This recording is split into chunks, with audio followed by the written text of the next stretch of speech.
को देखा, पुण्यधामा को देखा।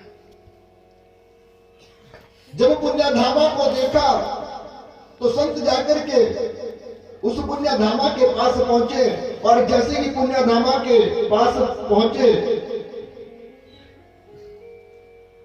तो उनसे पूछा कि महाराज यहाँ पर संतों को रहने की व्यवस्था कहाँ है? अब जब कोई बाहर से आता है तो लोग, चाहे संत हो चाहे कोई अतिथि हो, संत होंगे तो मंदिर बता देंगे और अतिथि होंगे बिना पहचान के होंगे तो होटल बता देंगे।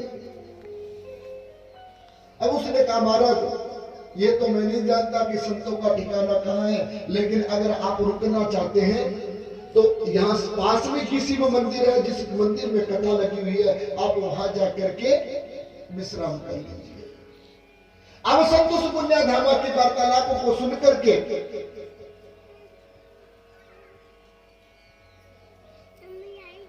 उस मंदिर में चले गए। जैसे ही उस मंदिर में चले गए तो मंदिर में जाकर के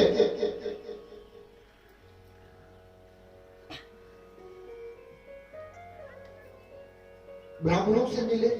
सब लोगों ने उनका आदर सत्कार किया, और आदर सत्कार करने के बाद वो संत कुछ क्षण के लिए वहां पर ठहरे।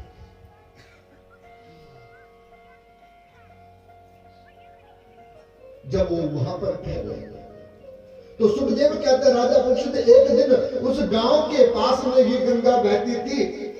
उस गंगा में स्नान करने के लिए उन संतों ने निश्चय किया और उस मंदिर से आया और फिर उस वट वृक्ष के पास पहुंच जाते। जैसे ही वट वृक्ष के पास पहुंचे तो फिर से उस पुण्यधामा निर्धन व्यक्ति ब्राह्मण को पूछा कि महाराज क्या आप इस नदी के किनारे में जाने का रास्ता जानते हैं? गंगा में स्नान करने की हमारी इच्छा है, अगर आप रास्ता जानते हैं तो बता दीजिए। अब पुण्यधामा निर्धन थे, झूठ नहीं बोलते थे। उन्होंने कहा महाराज मैं तो 60 वर्ष का हो गया, कभी इस नदी के किनारे स्नान करने के लिए नहीं गया, लेकिन मैंने लोगों को जाते हुए देखा है, इसलिए तुम भी इसी रास्ते से चले जाओ। और जब ऐसा उस पुण्यधामा ने कहा तो वो संत जो है उस पर हंसने लगे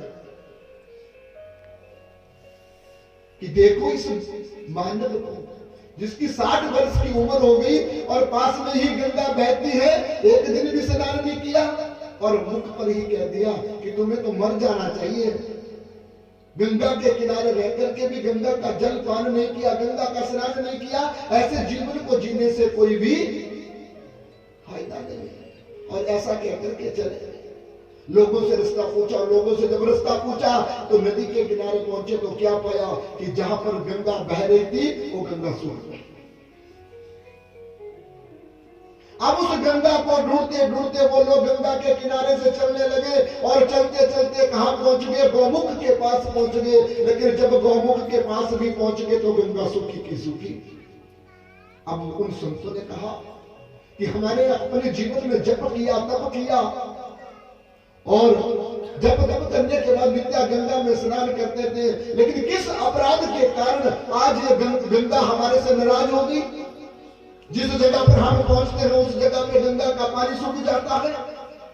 मन में विचार करने लगे और स्तुति करने लगे, हे गंगे, हे मां, अगर हमारा कोई अपराध है तो उस अपराध की हमें क्षमा करें, हम आपके जल से अपनी देह को पवित्र करना चाहते हैं। इतने में गोमुख से आवाज आई, बोले ये पाखंडियों,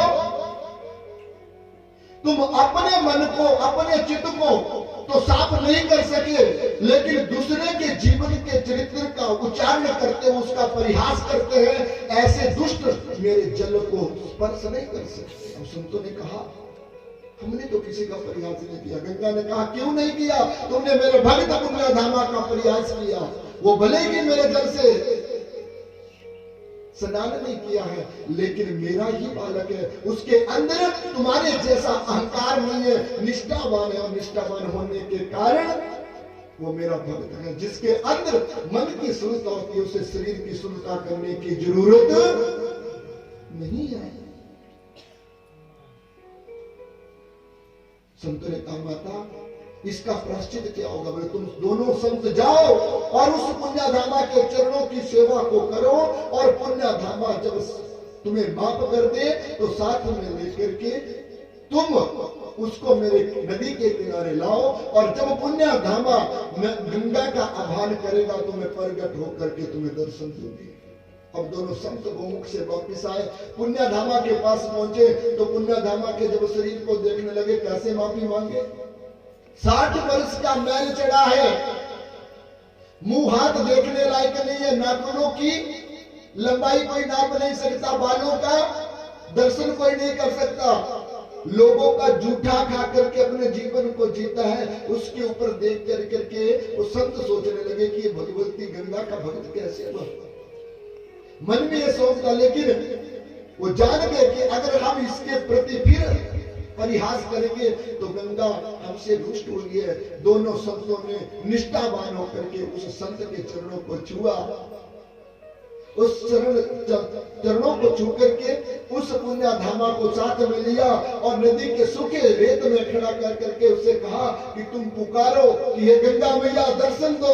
और जैसे ये कहा तो पुण्य धामा जोर से कहता है कि गंगा मैया दर्शन दो, और गंगा मैया जो है 9 लहरों को साथ लेकर के प्रकट हो जाती है। वो गंगा भगवती मैया की जय। जैसे ही गंगा भगवती प्रकट हुई, पुण्य धामा को भी दर्शन दिया और उन दोनों संतों को भी दर्शन दे करके कृतार्थ कर देती है। कहा गया है कि जीवन में